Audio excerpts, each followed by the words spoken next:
Hi friends, மாங்காய் வச்சு என்ன பண்ணிகிட்ருக்கேன்னு பார்க்குறீங்களா? மாங்காய் வச்சு மார்னிங் பிரேக்ஃபாஸ்ட்டே பண்ணியாச்சுங்க.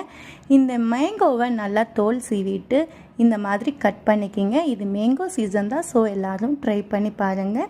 அதுக்கப்புறம் 2 பெரிய வெங்காயம், 4 வரமிளகா, 3 பல் பூண்டு எடுத்துக்கோங்க.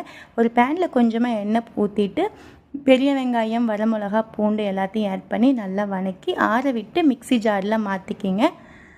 அதுக்கப்புறம் கட் பண்ணி வச்சுருந்த மேங்கோவை எடுத்து ஆட் பண்ணிக்கோங்க. தேவையான அளவுக்கு உப்பு ஆட் பண்ணிவிட்டு ஃபைன் பேஸ்ட்டாக அரைச்சி எடுத்துக்குங்க. இது மேங்கோ சீசன் தான், கண்டிப்பாக மிஸ் பண்ணாமல் ட்ரை பண்ணுங்கள் மேங்கோ சட்னியை. அது தாளிச்சிக்கலாம். கொஞ்சமாக எண்ணெய் ஊற்றிட்டு கடுகு கருவேப்பிலை போட்டு நல்லா தாளித்து எடுத்துக்கலாம். இது தோசைக்கு, சப்பாத்திக்கு, இட்லிக்கு எல்லாத்துக்குமே நல்லாயிருக்கும். நல்லா தோசை தவா வச்சு மொறுன்னு கீ ஊற்றி தோசையும் ஊற்றி எடுத்துடலாங்க. அவ்வளோதான், மார்னிங் பிரேக்ஃபாஸ்ட் ரெடிங்க. ட்ரை பண்ணி பாருங்கள். சப்ஸ்கிரைப் பண்ணிக்கோங்க.